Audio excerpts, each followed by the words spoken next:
big, strong guy, but you're even bigger and stronger this year. Just talk about what you did over the offseason to get stronger. Yeah, I feel that way. I worked really hard this offseason. And it's just sort of one of those things where I think every offseason you improve and you think, wow, like I've sort of apexed and reached that. And you have a season, then you come back in the offseason and you have what you did last year. And now you have another year to do even more stuff. It always seems you're able to take another step on that. And then so for me, like after this summer, I have my lowest body fat since I've been here, and I think I lost 10 pounds of fat and gained 9 pounds of muscle over the summer post surgery, and I was able to do more pull-ups after getting a labrum surgery than before a surgery. So. And I was really happy with that, with upper body strength, lower body strength, speed, and agility. So I was really happy to work hard over the off season. Harry, on the lighter note, who has better hair, you or JT Tuimoloau? I would say, I mean, they're different textures, I guess. I guess it would be inappropriate for me to say which one, because I guess that's like apples and oranges. He has great hair. Steele has great hair. Steele Chambers great hair. Marcus Crowley great hair. There's a good group of guys. So hopefully there's maybe there'll be like a group Head and Shoulders deal, hopefully something. Because we have a lot, I've got my, blonde hair, and then we've got Steele's hair, and there's a huge versatility for a lot of markets. So anybody from shampoo companies. Is that time consuming to prep that head of hair? Usually not. I'll put it in a bun and then put a helmet on it, and the helmet just keeps everything out of my face. So luckily I don't play a sport where I have to be pretty and have my hair tied back without a helmet, like basketball or something. So I can just put on a helmet and it deals with everything. Hey Harry, you didn't early enroll your freshman year, but you were still pretty involved with the program and doing Zoom calls. Zoom didn't exist back then. Right. You were still meeting with Stud a lot. How did that help you in, I guess, your development for when you did get here in the summer, so that you were able to just be a second string guy, true freshman? It helped a lot. It was able to you get a lot of it gets you over the learning curve really quickly, and it takes a lot of energy to get over the learning curve. And then once you're there, you can do a lot of things. And I would say we have a lot of guys who came in this summer, like Donovan, who's doing fantastic as a young guy. But having that opportunity to learn before you're here can clear up a lot of confusion that you would have otherwise if you didn't get to prepare like you did having FaceTime. And so it was extremely useful for me, especially. Is there any frustration? You've been here for 3 years and you've still actually never been through a spring practice session? It is really. I was thinking about that. It's really bizarre because of COVID, because of recovering from a labrum surgery. It's really bizarre. So I don't know what emotion I would put on that, because of course, I want to just camp. Like camp is such a bittersweet thing because it's so difficult, but it's also, you're spending 14 hours a day with your buddies. So I would say the same thing about spring ball is there's something to be said about doing hard things with people you care about. And that's what spring ball is, that's what camp is, that's what football is. And so yeah, it's definitely something, it's a sore spot to miss those things, and it's bizarre that I haven't had one yet. So Harry, you obviously have played center before, but last year having played guard, and now you're going back to center. Are there things you have to do to kind of retrain yourself at that position, or is it like riding a bike? No, especially there's a lot of neurologically you get grooved into doing a technique, and you get into a left-handed stance and operate like this, and it's like clockwork. And then moving to center, because it was like Michigan State, it was difficult having Josh leaves, and I was having to retrain myself, and I realized. Especially as a freshman playing center, you're in low stress environments because you're playing in a blowout environment, and there's really little consequence, and so there's less stressors, and so it's easier to perform. And then when you get to a high level environment, a high stress environment, I realized that there were a lot of technique things I had in the center position that I hadn't made concrete grooved in. And so fortunately I was able to have an entire year now of this offseason to create that lizard brain and to create that muscle memory of performing certain center techniques while in a high stress environment, because you can't focus on it like you can in a low stress environment of a blowout game as a freshman. And so there's definitely lots of nuances between the positions, but luckily I've had a year to be able to work, and and practice and refine things. What did you learn from Michigan State? Was Um, it a learning? I learned a lot of things. I learned it's just hard to be a utility, and I learned how great like my class of guys was to fill in after having so many guys absent. I learned that people can be really mean if you play poorly, and it's really no surprise to me. And it was a great learning experience. It was extremely difficult to switch positions quickly like that and pivot like that. But now I think again, as a learning experience, it's something I think that would be much easier for me to do in the future. You mentioned. Did you find out you were going to play? I think it was probably within like the week before, because I guess we were going to play Illinois, and a huge load of guys tested. Huge number of guys tested positive. We canceled the game for Illinois, and then we're practicing that week for Michigan State, and there was I guess throughout the week more guys were testing negative or testing positive, and getting removed. And again, it was like.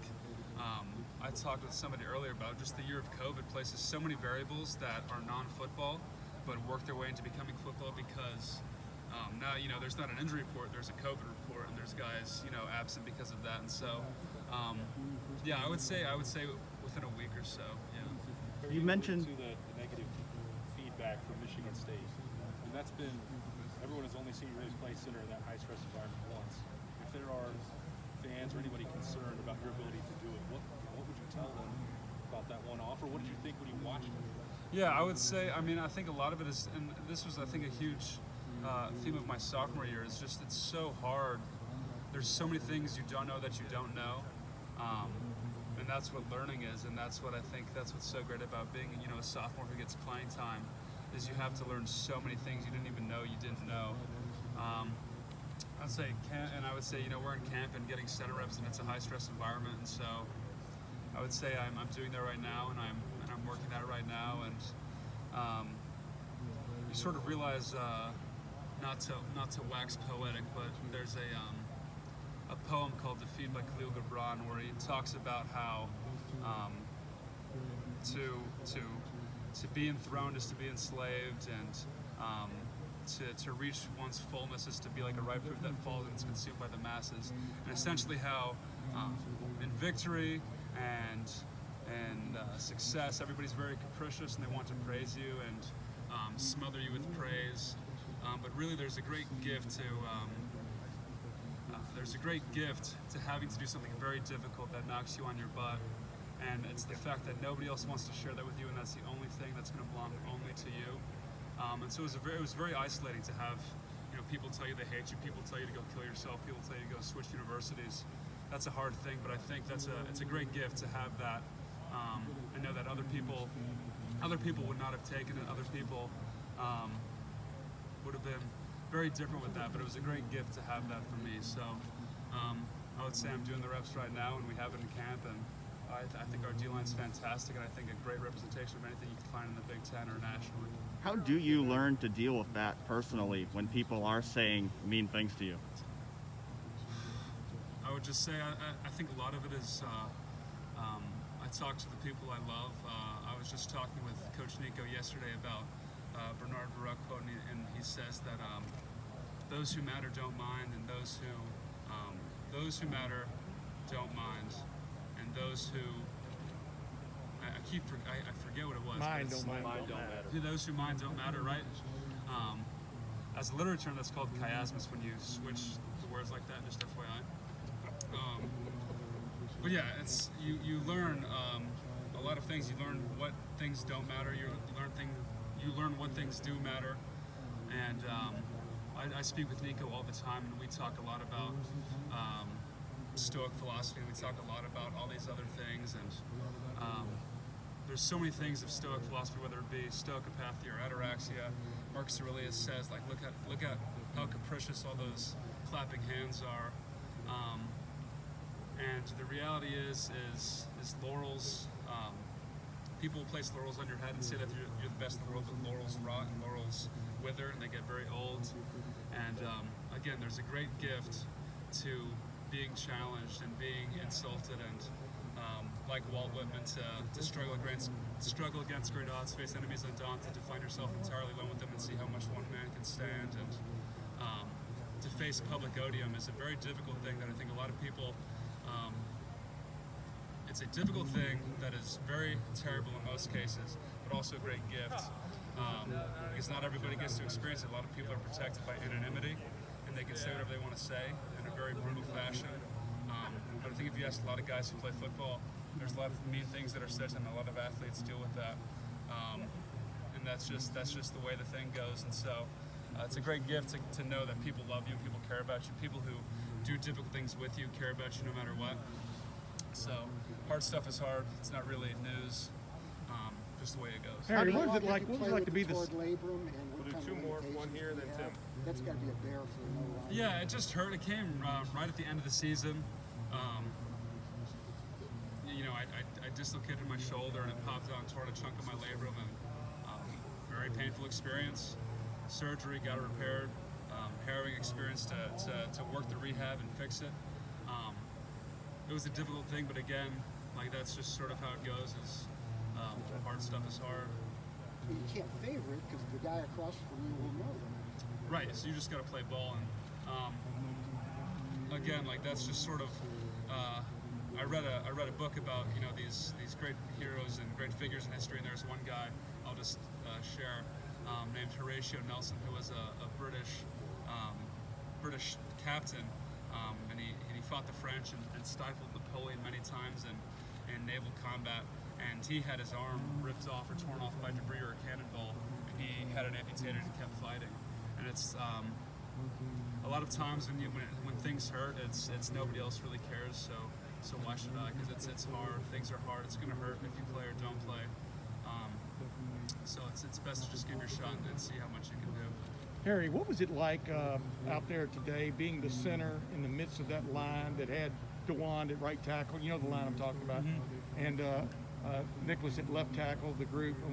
Is there a sense of power there? Explain to me what it's like to be in the midst of it. It feels sick. Like I love being surrounded by such a great group of guys, and again, it's so deep. There's so many guys that I feel so honored to be able to share company with and play with and see every day. I feel like we're getting so close, and of course, as an underclassman, it's hard to get a gauge for how tight a group is because you're an underclassman and you're not a leader. You don't really know what to look for in a unit. But I definitely feel like this group is so close and cares about each other so much, and has worked so hard in this off season to really get close and maximize everybody and care about everybody and give the most they can give each play, each practice. And I love it. I love being surrounded by those guys, and they are fantastic. What's your favorite book? Favorite book? I'd say my number one favorite book is Moby Dick. Number two is The Three Musketeers. And then number three, I would say either Grapes of Wrath or The Hunchback of Notre Dame are mine. So I guess that's the top four, but I would say those. But. Harry, you're clearly not a dumb guy. This is a sport that prizes brutality and just throwing off your brain sometimes. Has it been a challenge for you to put that side of you in such part of who you are? It has been a challenge, and I've talked with Coach Mick about that.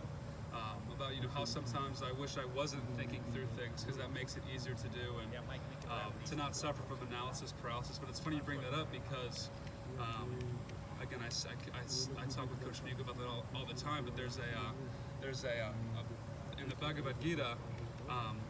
It's this dialogue between Arjuna and Krishna are the two characters, and Krishna is a deity figure in Hinduism, and Arjuna is a royal prince who's going into battle to fight his kinsmen, and his dilemma is that he doesn't want to fight these people. He's somebody who appreciates peace, who appreciates cognition and intellectualism, and his issue is that he doesn't want to fight these people. And Krishna tells him how essentially to be a device of fate, a device of the cosmos, to do what your task is. And when I realized that my task is fight hard for the people I care about, fight hard for the people I want to defend, whether that's the quarterback, quite literally, the guys next to me as well, but also for I would love the opportunity to to fight for the sake of my family and make their lives easier for my mother, for my father, for my brother, for the people I care about. And so when I thought about it in those terms, it's easy to turn your brain off because you realize that you realize what you're fighting for. And it doesn't take much to think and say, oh, I care about my mother, I care about my father, I care about the quarterback, I care about my teammates. Then there's nothing more to think about. You're just playing football and you're going as hard as you can, regardless. So that's what I tried to do, and that's a realization I had.